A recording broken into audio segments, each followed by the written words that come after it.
जय। बोलिए शिव जी भगवान की जय। बोलिए हनुमान जी महाराज की जय। गणपति महाराज की जय। आज सर्वप्रथम देवहूति जी के चरित्र के बारे में हम बखान करेंगे, जो कि स्वयं मनु और शत्रुपा जी की पुत्री हैं। कर्दम मुनि जिनके पति हैं, उन्होंने तपस्या भगवान की थी कि भगवान मुझे सुयोग्य कन्या मिले जिससे कि मैं आग सृष्टि का संचालन कर सकूं। उन्होंने भगवान ने कहा था कि आज से कुछ समय पश्चात आपके पास में स्वयं मनु और शत्रुपा जी आएंगी, वो अपनी कन्या देने की आपको याचना करेंगे। उस कन्या को आप ग्रहण कर लीजिएगा और आप आगे की सृष्टि का संचालन करिए। कर्दम जी ने देवहूति को पाकर के सृष्टि का संचालन करने का प्रयास किया। देवहूति ने अत्यंत क्रोधी पति को पाकर के उनकी सेवा में तत्पर रहती थी। उनकी सेवा में बहुत तत्पर रहते हुए कभी भी उनसे कोई भी किसी भी चीज की याचना नहीं करती थी कि मुझे ये चाहिए वो चाहिए, कुछ नहीं। और अत्यंत व्रत रख के उनका शरीर विकृष्ट हो चुका था, एकदम हल्का पतला शरीर हो चुका था। आखिरी में कर्दम जी कहते हैं कि हे देवी, हमारा गृहस्थ में जीवन पूरा हो चुका है, अब हम तपस्या करने के लिए वन में पहाड़ पर जाना चाहते हैं, मंदराचल पे जाना चाहते हैं और हमें आज्ञा दीजिए। देवहूति ने कहा कि अभी आपका कर्तव्य पूरा नहीं हुआ है, कृपया करके मुझे एक ऐसी संतान देके जाइए जो आपके जाने के बाद मुझे भगवान का दर्शन कराने में सक्षम हो सके, जो मुझे ज्ञान दे सके, ऐसी संतान दे दीजिए। तो कर्दम मुनि जी ने अपनी तपस्या के द्वारा एक कामक विमान का निर्माण करवाया था। उस विमान के अंदर अत्यंत सुंदर सुंदर झरने थे, वन थे, वृक्ष थे, कहने को ही विमान था बस। आज हम क्या कहेंगे, 5 स्टार होटल, उस टाइप का वो था पूरा। उसमें झरने जैसे आज फाउंटेन होते हैं, तो झरने थे, वृक्ष थे, बढ़िया बढ़िया भवन बने हुए थे।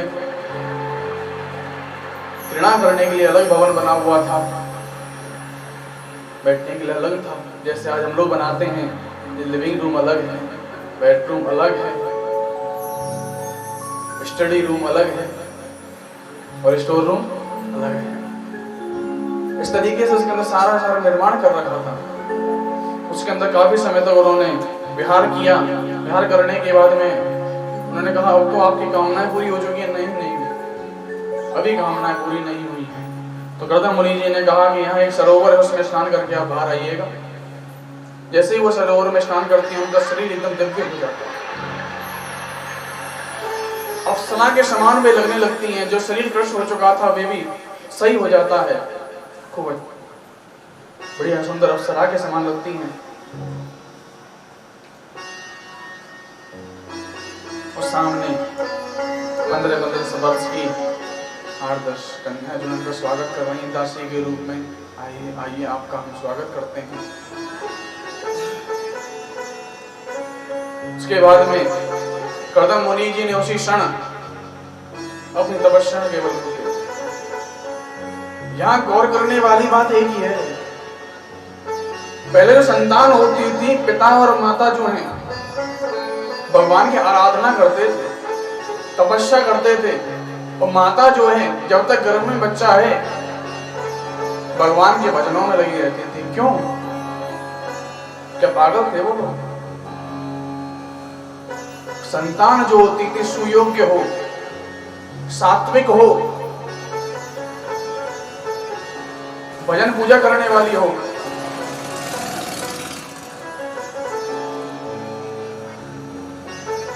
कुमार्ग पे ना चले, इसलिए भगवान की आराधना की जाती है। जीवन भर आराधना करते थे, उसके बाद में संतान उत्पत्ति करते थे।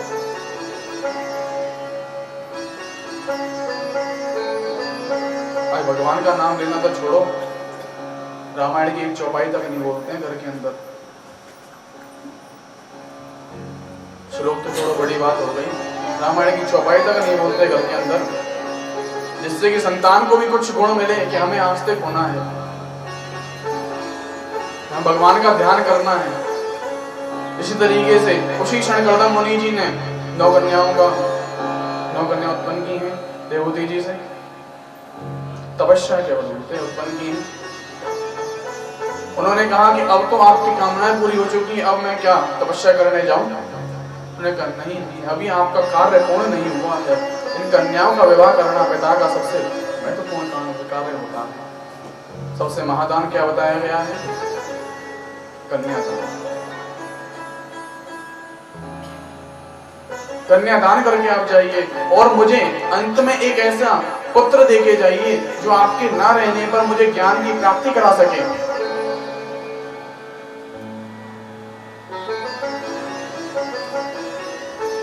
ऐसा कुछ करिए। उन्होंने कहा ठीक है। कर्दम मुनि जी ने एक पुत्र की भगवान का यजन किया है। भगवान मुझे कैसा आशीर्वाद दीजिए कि आपके तुल्य मेरे पुत्र हो, आपके समान।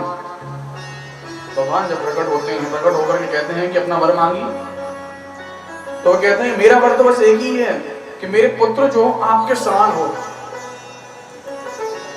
भगवान ने कहा ये तो बड़ा दुर्लभ वर मांग लिया आपने, मेरे समान है कौन? कर्दम मुनि जी को आश्वासन देते हुए चले जाते हैं, कहते हैं कि मैं अपने अंश से आपके द्वारा एक पुत्र उत्पन्न होगा। तो उसके बाद में श्री कपिल भगवान का अवतार होता है। बोले कपिल भगवान की जय। उसके बाद में कर्दम मुनि जी जो हैं अपनी 9 कन्याओं का विवाह 9 ऋषियों से कर देते हैं। मरीचि को कला देते हैं, अत्रि को अनुसुईया देते हैं, अंगिरा को श्रद्धा देते हैं, पुलस्त को हरिविभूर और पुलह को गति, क्रतु को क्रिया, भृगु को ख्याति, वशिष्ठ को अरुंधति और अथर्व को शांति नाम कन्या दी जाती है। इनका वंश आगे चलता है, आगे इनकी हम वंशवेला का विस्तार से वर्णन करेंगे। परंतु उससे पहले कपिल जी का अवतार हुआ है। पिता ने उनसे आज्ञा मांगी कि हे पुत्र, मैं जानता हूं कि आप कौन हैं। पुत्र कहना भी मेरे को बड़ा संकोच लग रहा है कि आपको मैं पुत्र कह रहा हूं। उन्होंने कहा संकोच क्यों लग रहा है? मैं पुत्र हूं तो आप पुत्र कहेंगे। उन्होंने कहा कि मेरी कामना है कि मैं जाऊं वन में जाकर के अब तपस्या करूं, मंदराचल पे चले जाऊं, मैं तपस्या करूं, तपस्या में लीन हो जाऊं, वानप्रस्थग्रस्त आश्रम में ग्रहण कर लूं। कपिल भगवान ने कहा है कि आप अगर वन में जाना चाहते हैं, तपस्या करना चाहते हैं, जा सकते हैं, कोई बात नहीं। परंतु आप ग्रस्त में रह करके भी भजन कर सकते हैं।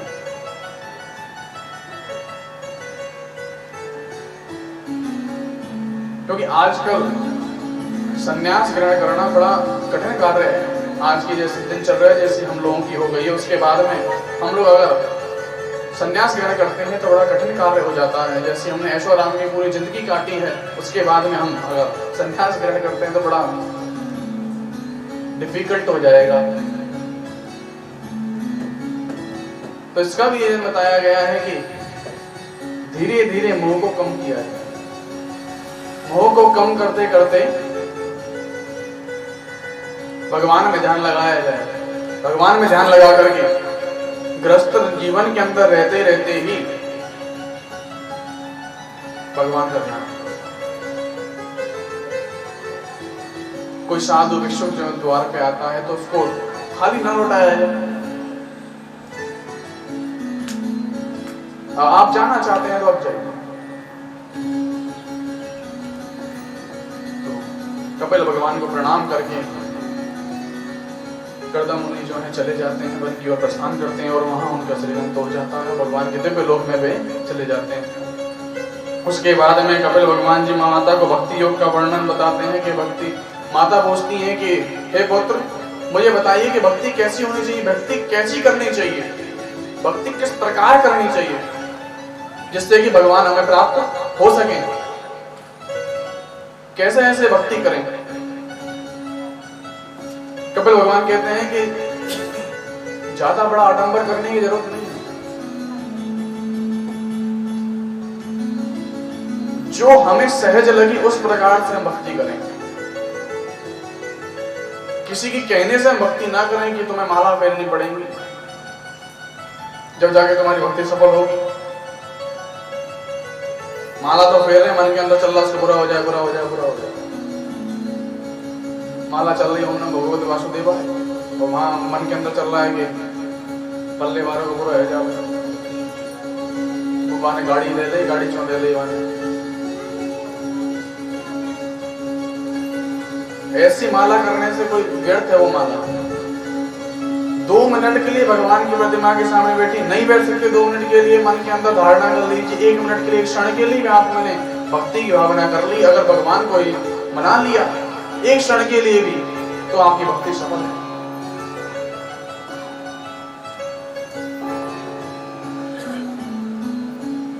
कपिल भगवान बताते हैं कि इस तरीके से आप भक्ति करिएगा। साख्य योग का वर्णन करते हैं, प्रकृति और पुरुष का भी वर्णन करते हैं भगवान, और मोक्ष के वर्णन करते हैं। मोक्ष कैसे होगा, मोक्ष किस तरीके से मिलेगा, मोक्ष क्या है? खाने वाली वस्तु है मोक्ष या पहनने वाली है? भैया मोक्ष तो वो है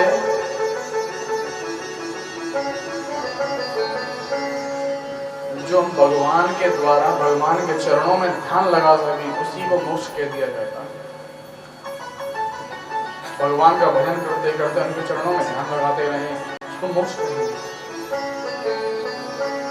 मोक्ष कोई खाने वाली वस्तु थोड़ी ना है, पहनने वाली वस्तु थोड़ी ना है। मगर मोक्ष चाहिए, मोक्ष चाहिए। मोक्ष है क्या? मोक्ष का वर्णन बताते हैं, फिर आगे बताते हैं भक्त और भक्ति में भेद क्या होता है।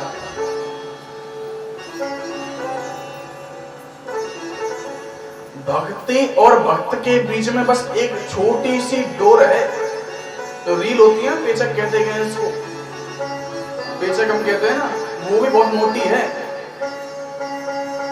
जैसे मकड़ी जाला बनती है ना, उसकी एक धागा तोड़ लो, उसको बीच में लगाओ, तो एक तरफ भक्त को रखो, एक तरफ भक्ति को रखो, ये हो गई डोर बीच की। अब मान लो ये टूटती है तो विश्वास टूट गया। विश्वास रखा हुआ है तो ये डोर भी बड़ी मजबूत है। नायलॉन की रस्सी भी फेल है इसके आगे, तो जिससे पैराशूट बनता क्या है, वो रस्सी भी फेल है फिर इसके आगे। अगर विश्वास अगर रख लिया है तो, विश्वास नहीं है तो फिर तो कहते हैं ना, डॉक्टर की दवाई भी जब लगती है जब मन के अंदर विश्वास हो कि हाँ मैं ठीक हो जाऊंगा। तो वो बताते हैं भक्ति और भक्त के बीच में एक दृष्टांत देते हैं कपिल भगवान के।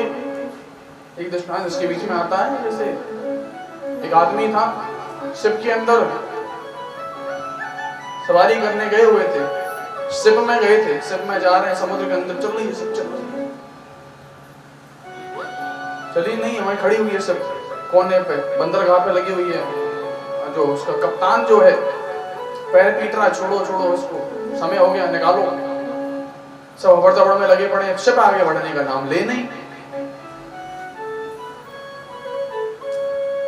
उसी शिप में एक माझी जो है, जो नाव चलाता, नौका चलाता, छोटी सी, वो कप्तान से जाके बोलता है कि हे प्रभु मैं कुछ बताऊं, अगर आपकी इच्छा हो तो मैं कुछ बताऊं इसको आगे चलाने के लिए। अरे तू रहने दे, क्या बताएगा, तो छोटा सा नाव चलाने वाला, इतने बड़े शिप को तूने कभी देखा? आज पहली बार तू चढ़ गया, बैठा रहे चुपचाप। नहीं नहीं, कुछ बताने की इच्छा तो है, बताऊंगा, सही बिना बताए तो चुप नहीं रहूंगा। चलो बता फिर। नौके किनारे पर रस्सी लगी है, इसको काट तो दो, जब तो नया आगे बढ़ेगा। इतना बड़ा शिप लोहे का बना हुआ, इतने लोग उसमें सवार हो गए, इतने कमरे उसके अंदर, परंतु किसने रोक रखा उसको? एक छोटी सी रस्सी में वो जुड़ी हुई है।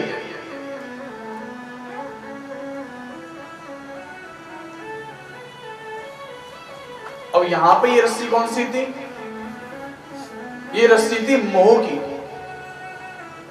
इस पर चलना नहीं है, इसको तो काटना ही है। जब इस समुद्र में अच्छी तरह भक्ति की समुद्र में आप बह सकते हो।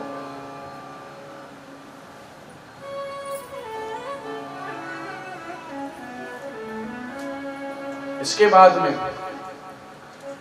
कपिल भगवान बताते हैं कामी पुरुषों की उद्धवगति कैसे होती है। कामी पुरुष जो होते हैं ना, उनको जीवन भर में कभी सुख नहीं मिल पाता।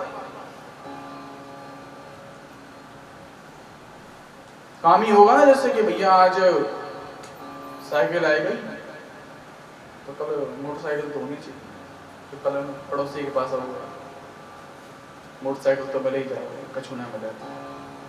मोटरसाइकिल आएगी, कार तो है नहीं चाहिए, कार छोटी कार आएगी, ऑल्टो आएगी नहीं तो फॉर्च्यूनर तो है नहीं चाहिए, फॉर्च्यूनर आएगी। कामना नष्ट होंगी कभी? फॉर्च्यूनर के बाद ही बढ़ेंगी, फरारी आए, फरारी के बाद ही बढ़ेंगे, खुद का जेट हो जाए या हेलीकॉप्टर ही हो जाए। कामना कभी कम नहीं होंगी, कामना बनी ही रहेंगी। कामना करते करते करते करते इतना कामी हो जाता है वो, उसको भगवान ले जाके नरक में डालते हैं। अब बेटा अब कामना कर, इस नरक की कामना करी थी तूने, धरती पर रह करके तो जीव मृत्यु लोक में तूने रह करके इसकी कामना करी थी।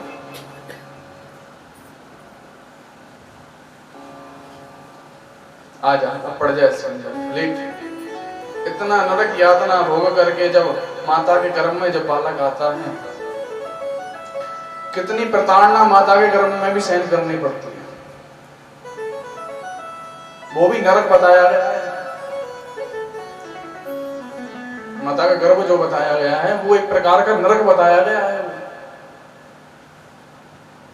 क्यों? अंधेरी काल कोठरी है, उसके अंदर उल्टा लेटा हुआ, उल्टा लेटा हुआ है, मल मूत्र में बीच में फंसा हुआ। उसके बाद में जैसे ही वो माता कुछ खाती है ना, खट्टा पदार्थ, जैसे खट्टा पदार्थ खाए, तीखा पदार्थ खाए, उसके शरीर में कुछ कीड़े काटते हैं। कीड़े काटने से उसके शरीर में घाव होते हैं, कोमल शरीर के अंदर घाव हो जाते हैं। उसके घाव होने के बाद में जब तीखा पदार्थ या खट्टा पदार्थ उसने माता ने खाया है, वो जा जाके उसमें लग रहा है, असहनीय पीड़ा जो उसको हो रही है वो नरक से कम नहीं। वो कहते हैं कुत्ता काट ले, जो उसमें देसी घी मिला के मिर्च मिला के उसमें लगा लो, कितना कष्ट होता है उसको लगाने में एक जगह पे। सोचो उसके पूरे शरीर में ऐसा हो रहा है, कह भी नहीं सकता है वो, चीख भी नहीं सकता है वो, क्यों मुंह खुलेगा ही नहीं। अब दोनों हाथ जोड़ के बैठ जाता है वो, हे प्रभु इस नरक से मुझे निकालो। कैसे तो निकालो इस नरक से मुझे, परेशान हो चुका हूं मैं इस नरक के अंदर, मुझे निकालो। भगवान कहते हैं अगर तुझे निकाल दो तो व्हाट इज माय बेनिफिट, मेरा बेनिफिट क्या है इसमें? क्योंकि भैया सबरे सबरे अपने स्वार्थ के लिए बैठे हैं। भगवान को भी स्वार्थ है क्या कि कुमार्ग पे ना पढ़ के भक्ति भावना में पढ़े और सतमार्ग पे चलता हुआ ये मेरे धाम को प्राप्त हो।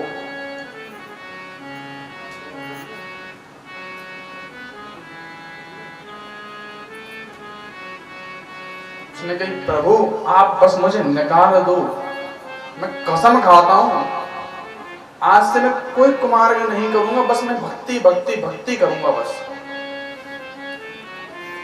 ठीक है, वादा याद रखियो। ठीक है, मैं वादा याद रखूंगा। जैसे ही वो बाहर निकलता है अब शुरू हो गया मोह का चक्कर। पालने में जब बैठा हुआ है ना, नर्स ने लिटा के पालने में लिटा दिया उसको, सबरे सबरे झुके उसके ऊपर, अम्मा बाबा मैया बाप चाचा चाची सब झुक गए। कहते हैं ये तेरा बाबा है, ये तेरी अम्मा है, ये तेरे पिताजी हैं, ये तेरी माताजी हैं। काय में फंस गया? मोह के अंदर फंस गया। भगवान का भजन थोड़ा कम हुआ।